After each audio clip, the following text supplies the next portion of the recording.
Hi, friends. This is Pastor Young from Not Your Parents' Religion podcast, and I approve the following deep dive.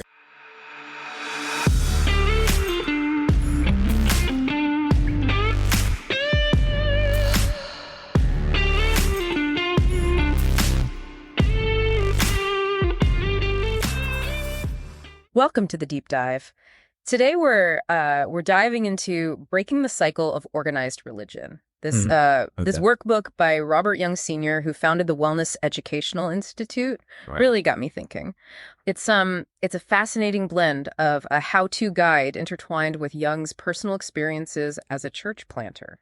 Yeah, that's an interesting observation. Yeah. Weaving personal experience into a guide like this definitely adds a unique dimension.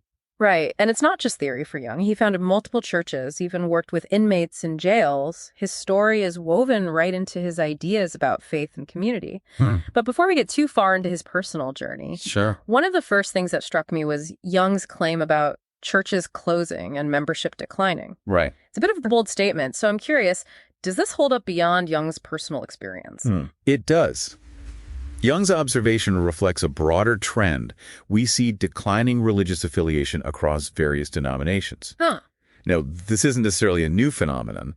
History shows us cycles of religious fervor and decline. What's changed are the driving forces behind those shifts. So what's different now? Why are fewer people engaging with traditional churches? Well, we're seeing the rise of secularism changing demographics.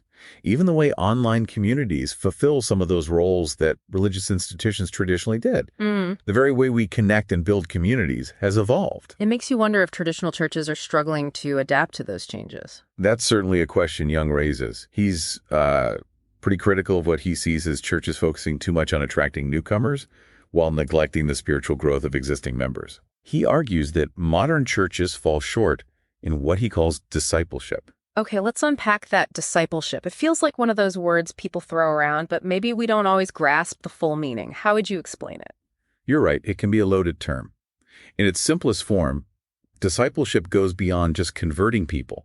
It's about fostering ongoing spiritual growth mentorship, learning to live out your faith in a tangible, everyday way. So it's not just about showing up on Sunday, it's about integrating those beliefs into your life, your actions, your relationships. Exactly. And it's interesting to consider how this concept of discipleship, the commitment to continuous growth and learning, might apply outside a strictly religious context. Think about any field you're passionate about. You're constantly seeking knowledge, honing your skills, connecting with others who share that passion. In a way, that dedicated pursuit could be seen as a form of discipleship.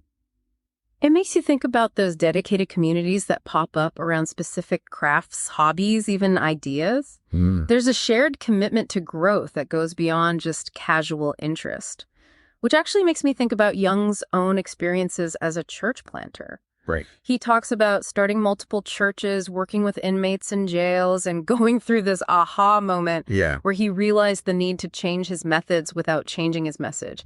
That really resonated with me. Was that kind of experimentation and adaptation a common thread in his journey? It seems to be Young's path wasn't always straightforward. Right. Church planting in general often involves a lot of trial and error. You're trying to build something new, often in uncharted territory. Yeah. That requires flexibility and a willingness to adapt your approach while staying true to your core values. And his work in jails, that feels like a prime example of adapting your approach. What struck you about his work in that setting, especially with his Breaking the Cycle program? You're diving into a really critical part of Young's story. Working within the prison system presents unique challenges, but also, as Young discovered, unique opportunities for connection and growth. The success of his Breaking the Cycle program highlights the power of shared experience, finding purpose in the face of adversity. Imagine, even within a confined and challenging environment, these inmates found a sense of community and purpose through faith. That idea of finding connection and purpose, especially in a place where people might feel defined by their past mistakes, it really struck me. It speaks to the universal human need for belonging, for something to believe in, regardless of our circumstances. Yeah. And Young recognized that even within a system that often focuses on punishment, there's room for redemption, for personal transformation. Which leads us to his idea of a holistic microchurch network, this new model he proposes. Now, I have to admit, the name sounds a bit like something out of a business seminar. Right. But when I dug into the concept, it really piqued my curiosity.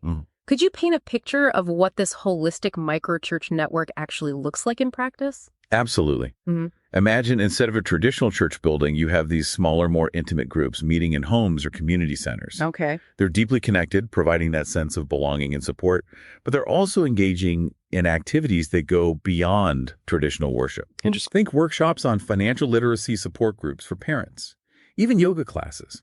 Young envisions these groups blending faith with practical skills for navigating everyday life. It's fascinating. It's like taking that core sense of community and purpose found in a church and expanding it to encompass all aspects of a person's life. It's not just about Sunday service anymore. It's about integrating those values into your work, your health, your relationships. Exactly. And from a practical perspective, this microchurch model has its advantages. Okay. It requires less overhead than maintaining a large church building.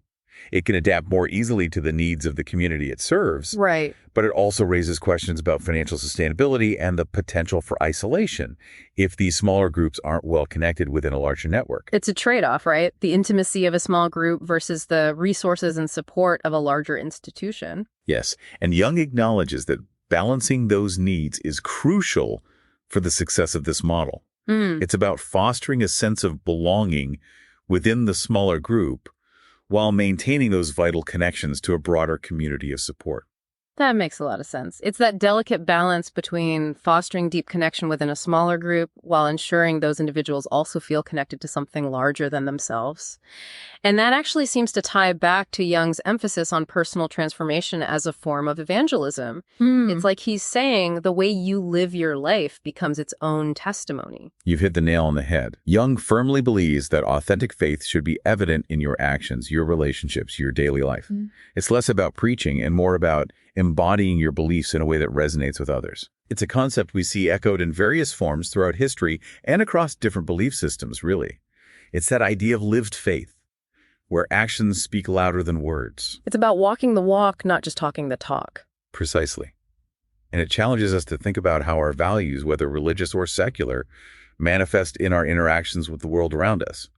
How do we live our truth in a way that is authentic and impactful? That's such a powerful question, and it extends far beyond just organized religion. It makes you think about how you show up in your community, your workplace, even within your own family. Absolutely. And Young doesn't shy away from the challenges of living out your faith. He dives into topics like accountability, the importance of studying scripture in context, and even touches on the concept of spiritual warfare. Those are definitely topics worthy of their own deep dives. We could spend hours unpacking those ideas. We certainly could. But for now, I think the key takeaway is this. Young challenges us to move beyond simply adhering to a set of rules or attending services.